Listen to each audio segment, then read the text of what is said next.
Aloha and good morning, members of the council. I'm Chris Yuen, and I'm speaking in favor of the council accepting the dedication of the Kohanaiki Park. This is a great day for Kona, and it's a great day for the Big Island. We're creating a 1-mile-long shoreline park that will preserve the environmental and cultural aspects of Kohanaiki forever.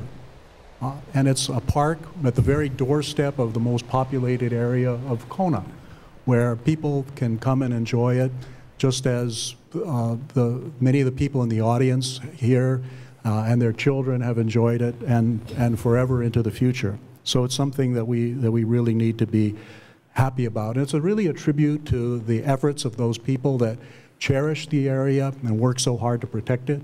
It's also a tribute to the developer.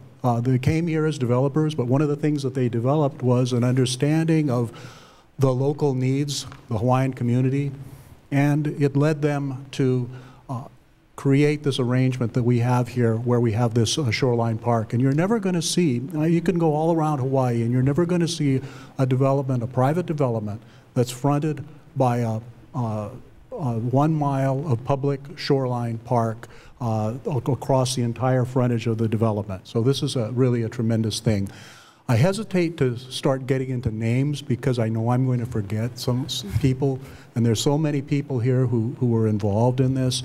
But I just have to say, Angel Pelago, Nita Pelago, Karen and Eoff, Gary Eoff, Curtis Tyler, Virginia Isbell, Rebecca Shoup, Jim Shogi. And I know I'm forgetting so many people especially on the side of the Ohana and the Nakeki group. On the developer side, Joe Root, Saul Pinto, Bill McWarrell, and earlier the Ray Rutter, Dave Eady, who were with Rutter Development when we first made all these agreements. On the current county administration has done a good job at shepherding this to its current point, but I have to say that there was a man that this would not have happened without, and I'm glad he's here, and that was Mayor Harry Kim. He was hands-on throughout the whole thing. This was one of those things where Harry was in up to his elbows and beyond in making sure that this worked and happened.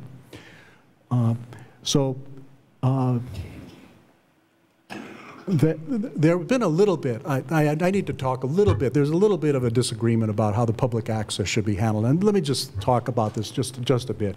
Whenever you're planning something like this park, you're going to have differences of opinion about how different things should be handled. Where should the parking be? Where should the restrooms be? And in this case, how should the public access be?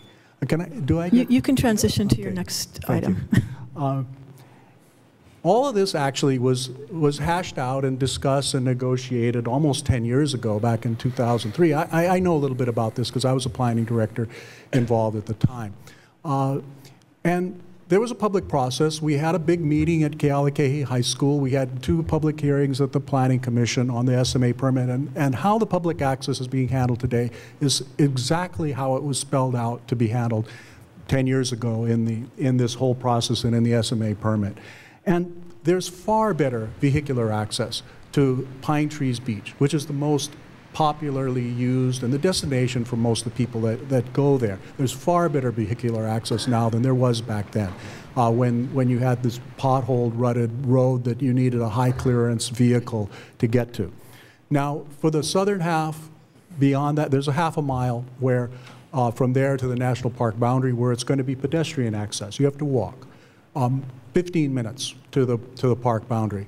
And this is a good thing. This creates an area where you have an experience that's quieter, more peaceful than if you had a road 50 feet behind the beach.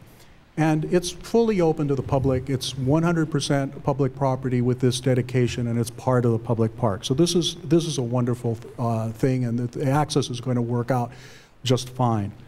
The final couple of things I'd like to say is that this is one piece in a bigger picture. If you think about the shoreline of North Kona, from Kukio on the north down through the state lands at Honokohau, we have about 15 miles of shoreline that's mostly in public ownership. It's all basically undeveloped now, and it's basically available for public use. We have the Kohanaiki State Park. Now we have Kohanaiki Park. This is 15 miles of shoreline that can remain in public use and open space forever if we're vigilant about it and we pay attention to it. So when, at a time when so many times in Hawaii we are lamenting things that we have lost, here is a chance where we can celebrate something we have preserved and that we have gained.